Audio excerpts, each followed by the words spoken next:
40 वर्षाचा संघर्ष आणि त्यातून मिळवलेले आमदारकी आणि नगराध्यक्षपद खरं तर आजच्या या पदग्रहण सोहळ्याच्या निमित्ताने उपस्थित व्यासपीठावरील आपले सर्वांचे आदरणीय राधेश्यामजी चांडक उपाख्य भाईजी, ज्यांचं नुकतंच आपण भाषण ऐकलं ते माजी आमदार सन्माननीय धृपतरावजी सावळे साहेब, रविकांतजी तुपकर, गोडेसाहेब, राजेश देशलारा, कमलेशजी, व्यासपीठावरील सर्वच मान्यवर, वेळ काही गमवत नाही, सर्व नगरसेवक, उपस्थित या शहरातील माझे नागरिक आणि माझ्या माता भगिनी. अनेकांनी सांगितलं की मी राजकारणाचं स्वप्न पाहिलं आणि त्याच्यामुळे आमदार झालो किंवा नगराध्यक्ष झालो. रविकांत, मी राजकारणात कधीच स्वप्न पाहिलं नाही. मला आमदार व्हायचं म्हणून मी कधी काम केलंच नाही.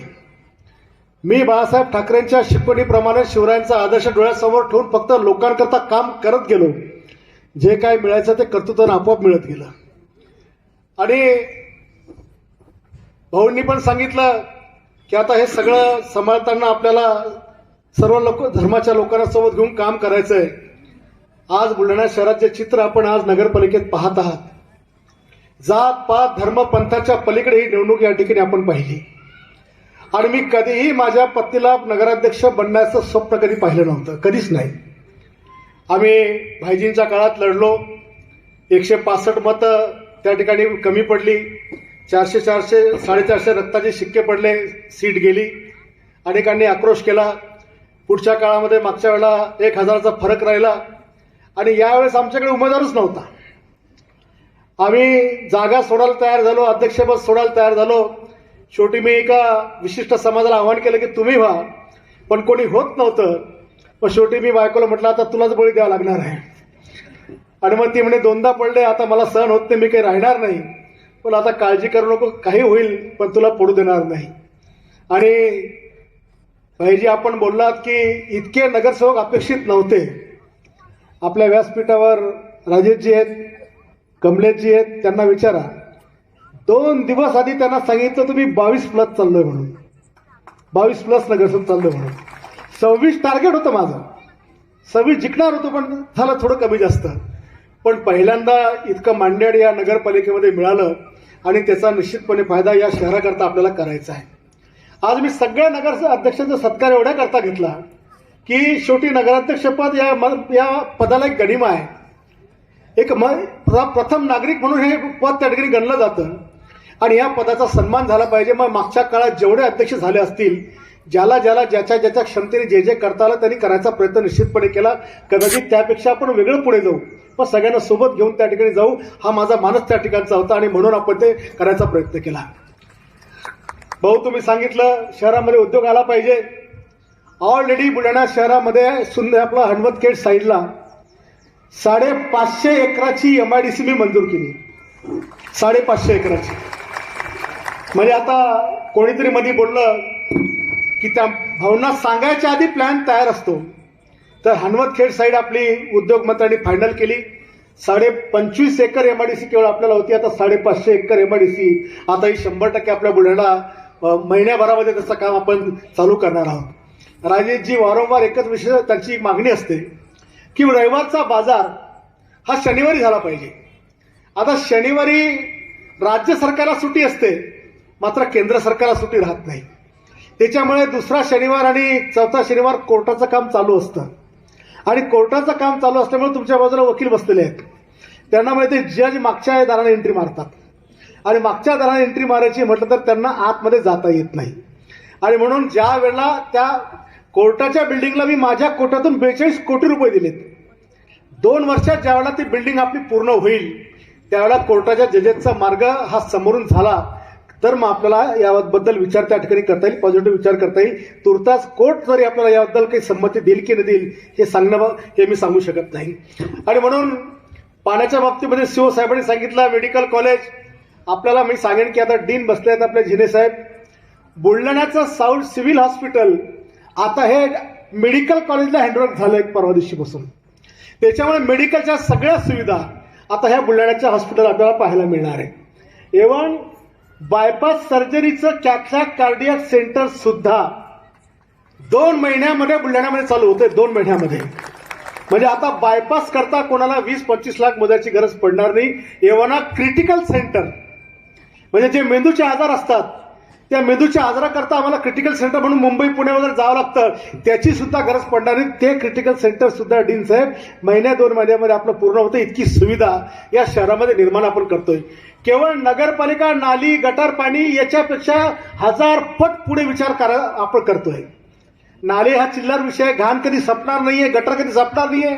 परंतु येणाऱ्या काळामध्ये जसं भाऊ दुर्पदभाऊ आपण सांगितलं की शहरं वाढत चालली, आपण तेवढंच आहोत.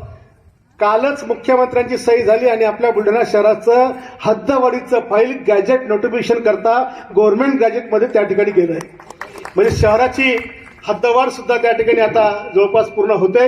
आणि बुलढाणा शहराच्या मूळ शहरापासून तर 5 किलोमीटर लांबपर्यंत अंडरग्राऊंड ड्रेनेज सिस्टीम, भूमिगत भुयारी गटार योजना सुद्धा आपण आता प्रस्तावित केली आहे. 450 कोटी रुपये तिचा खर्च होता. आता 5 किलोमीटरची हद्द वाढल्यामुळे 1200 कोटीपर्यंतचा खर्च, म्हणजे येणाऱ्या काळामध्ये आपल्याला नाली, गटार वगैरे कधीच पाहायला मिळणार नाही. अशा प्रकारची स्थिती आपल्याला येणाऱ्या काळात पाहायला मिळणार आहे. ज्या संगम तलावामध्ये कोणी आत्महत्या पण करायची हिंमत करत नाही, त्या संगम तलावामध्ये आपण ट्रॅक करतोय, रनिंग ट्रॅक करतोय, वॉकिंग ट्रॅक करतोय. आपण टीव्ही तलावामध्ये पण ते वॉकिंग ट्रॅक करतोय, रनिंग ट्रॅक करतोय. सगळ्या प्रकारची गार्डन. आता काल सनसेट पॉईंटचं उद्घाटन केलं. 2,13,00,000 आणि आता आणखीन 1 कोटी काही 65 लाखापर्यंत पैसे टाकणार आणि या शहराला सुंदर कसं करता येईल या ठिकाणचे मी प्रयत्न सुरू करणार आहेत. हिंदू स्मशानभूमी तिकडे तळ्याच्या काठावर जाताना अतिक्रमण आहे. सगळ्या झोपडपट्ट्या, सगळ्या शहरातल्या एकही झोपडपट्टी मी अतिक्रमणात ठेवत नाही. गेल्या मागच्या 15 दिवसात माझे सगळे प्लॅन तयार झाले, माझ्या सगळ्या साईटचं मेजरमेंट झालं, काहींचे प्रस्ताव तयार करायला गेले. त्या झोपडपट्टीचं पुनर्वसन करून तो सगळा रस्ता मोकळा करून ती बाजूला शिफ्ट करायची. त्या मोठ्या तलावाला भिंत बांधायची, त्याचं लेवल करायचं, त्याच्यावर लोकांना घरं बांधून द्यायची आणि उर्वरित शहरातल्या 13 झोपडपट्ट्यांवर प्रधानमंत्री आवास योजनेची घरं बांधून द्यायची. हा सगळा डीपीआर आमचा रेडी झालेला आहे, सगळा डीपीआर. त्याच्यामुळे एकही क्षेत्र या नगरपालिकेत मी असं ठेवणार नाही की जेणेकरून आपल्याला नागरिकांना कुठल्या प्रकारचा त्रास त्या ठिकाणचा होईल. 9 ठिकाणी आपण बीओटीचे दुकानं बांधत आहोत. पोरांना रोजगार पाहिजे. डीपी प्लॅन मागच्या वर्षी आता बदलला. डीपी अंतिम स्वाक्षरीकर्ता शासनाकडे गेला. हा डीपी आल्यानंतर ज्या ज्या जागा शासनाने लीजवर दिल्या होत्या त्या सगळ्या जागांचं रिझर्वेशन मी आता बदललं आणि रिझर्वेशन बदलल्यामुळे त्याचा फायदा आता शहरामध्ये बीओटी तत्वावर जे आपण दुकाने बांधणार आहोत त्या दुकान बांधण्यासाठी त्याचा 100% उपयोग आपल्याला होणार आहे. आणि म्हणून नागरिक म्हणून सुद्धा गावातल्या अनेक व्यापाऱ्यांनी आपल्याला साथ देण्याची आवश्यकता आहे. खास करून मला रोडच्या या मार्केटमधल्या व्यापाऱ्यांना विनंती करायची आहे. सकाळी आपण कचरा काढतो, रस्त्यावर लोटतो, दुसरं येतं मागं लोटतो आणि शेवटी तो पुन्हा दुकानात जातो. यापुढे या शहरामध्ये कोणीही कचरा रस्त्यावर टाकणार नाही ही शपथ आपण घेतली पाहिजे. कारण शेवटी माझं शहर सुंदर शहर, माझं शहर बुलढाणा शहर, माझं शहर स्वच्छ शहर ही संकल्पना जोपर्यंत आम्ही ठेवत नाही तोपर्यंत शहर स्वच्छ करणं ही कोणा एकाची जबाबदारी नाही. तो जन्म आम्ही या गावात घेतला म्हणून ती जबाबदारी आमची देखील आहे. हे आपण सगळ्यांनी कर्तव्य म्हणून ठाम म्हणून ठेवलं पाहिजे. मी तर कडक करणार आहे. मी तर पान खाऊन थुकण्याला पण दंड करणार आहे भाईजी. कोणी पचका मारला की त्यालाही दंड बसणार आहे. पण शेवटी कायदा करून दंडात्मक कारवाई केल्यापेक्षा अवेअरनेस आपल्यामध्ये जोपर्यंत येत नाही की ज्या शहरात माझा जन्म झाला, ज्या शहरात मी लहानचं मोठं झालं, हे शहर सुंदर राहिलं पाहिजे, दिव्य दिसलं पाहिजे, चांगलं राहिलं पाहिजे, ही भावना जोपर्यंत लोकांच्या मनात निर्माण होत नाही तोपर्यंत आपण किती सक्ती केली तर त्याचा उपयोग होत नाही. आणि म्हणून गौरक्षणवाडीसारखी जी जागा आम्ही देसराजीसोबत गेलो, आम्ही ते डेव्हलप करतोय. गावागावातले सगळे भूखंड आम्ही या ठिकाणी डेव्हलप करतोय. सगळे स्मारक, सगळी भवनं, जवळपास 26 भवनं झाली, त्यातली 4 भवनं बाकी आहेत, ती देखील मी या ठिकाणी पूर्ण करतोय. परवा दिवशी माझ्या आमदार निधीतून मी 1 कोटी रुपये, नगरपालिकेला गाड्या कमी पडतात म्हणून एक त्याला काय म्हणतो व्हॅक्युनर आणि 10 गाड्या त्या नगरपालिका मी त्या ठिकाणी दान देत जवळपास विकत घेऊन दिल्यात. लवकरच त्या गाड्या त्या ठिकाणी येतील आणि गाड्या आल्यानंतर या शहराचा कचरा कलेक्शनचा विषय हा ठिकाणी संपलेला त्या ठिकाणी असणार आहे. कलेक्टर ऑफिसच्या समोर एक अस्वलाचा पुतळा उभा केलेला आहे. शहरामध्ये प्राण्यांच्या पुतळ्याची आवश्यकता नाही. ते जर एखाद्या सनसेट पॉईंटला असेल तर ठीक आहे, परंतु तो पुतळा काढून त्या ठिकाणी सुद्धा विनायक दामोदर सावरकरांचा स्मारक करायचा विचार आपण त्या ठिकाणी करत आहोत. जेणेकरून त्यांचं देखील देशाच्या प्रती असलेलं बलिदान हे लोकांच्या स्मरणात त्या ठिकाणी असलं पाहिजे. आजच आपण बुलढाणा नगरपालिकेची अद्ययावत इमारत 10 करोड रुपयाचं भूमिपूजन आज या ठिकाणी आपण केलंय. नगराध्यक्षाचा बंगल्याचं भूमिपूजन आज आपण या ठिकाणी केलंय. मला वाटतं महाराष्ट्रातल्या 243 नगरपालिका आणि बाकीच्या नगरपंचायत कुठेही आज अध्यक्षाच्या बंगल्याचा किंवा नगरपालिकेच्या इमारतीचं भूमिपूजन झालं नसेल. हे पहिलं या ठिकाणी आज संपन्न झालं आणि जोरात या ठिकाणी काम चालू होणार आहे.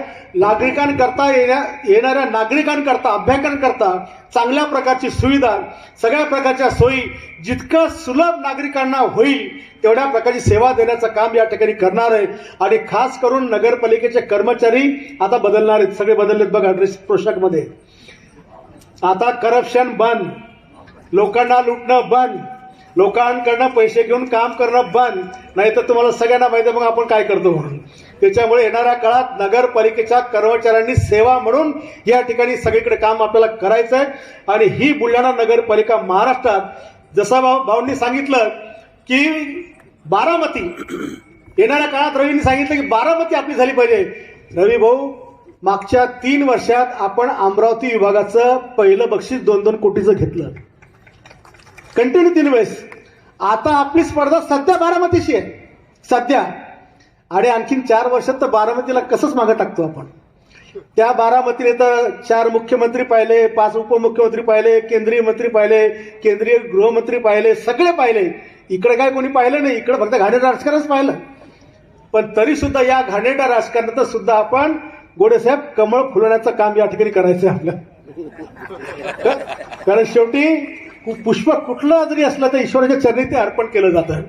कारण मला माहित आहे राधेश्यामजी भाईजी नगराध्यक्ष झाले, एक वेगळा हेतू होता. त्यांना काहीतरी करायचं होतं. एका बुलढाणा अर्बनच्या माध्यमातून आपण जर लोकांकरता एवढं करतो तर एक नगरपालिका आपण चांगली जर केली, काम चांगलं केलं तर या शहरामध्ये मेसेज चांगला जाईल, देशात मेसेज चांगला जाईल. पण त्यांना काम करू दिलं गेलं नाही. 7 महिने त्यांना अपात्र करून त्या ठिकाणी टाकलं.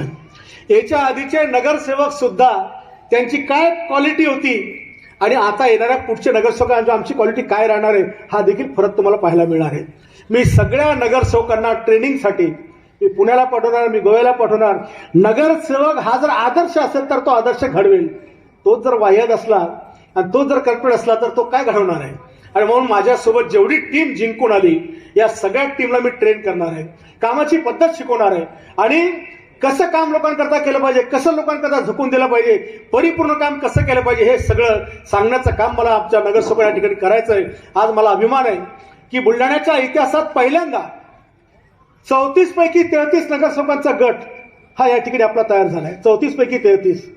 आता काय बाकीचं काय मी बोललो नाही, पण एवढी मोठी मेजॉरिटी कदाचित महाराष्ट्रात कुठे नसेल. आणि सगळ्या धर्माचे जरी असतील तर मला खात्री आहे की मी सगळ्यांना घेऊन चालू शकतो आणि बुलढाणा नगरपालिकेचा कामकाज येणाऱ्या काळामध्ये चांगल्या पद्धतीने पुढे नेऊन या बुलढाणा शहराचं नाव, आज आपण महाराष्ट्रात आहोत, मला महाराष्ट्रात देशामध्ये आपल्या बुलढाण्याचं नाव पोहोचवायचं आहे.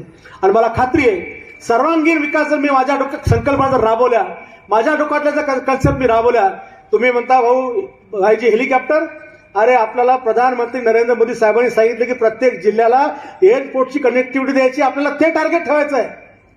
आपल्याला बऱ्हाणपूर मार्गे येणारी ट्रेन पण बुलढाण्यामध्ये आणायची आहे. एवढंच एक आमदार काय करू शकतो आपल्याला दाखवायचंच आहे. नगराध्यक्ष हा विषय आमच्या समोर नाहीये, तर नगराध्यक्षाचा पती हा आमदार आहे. आणि भाऊनी सांगितल्याप्रमाणे एकनाथ शिंदे सारखा लाखाचा एक हिरा आमच्याकडे त्या ठिकाणी मला मिळालेला आहे.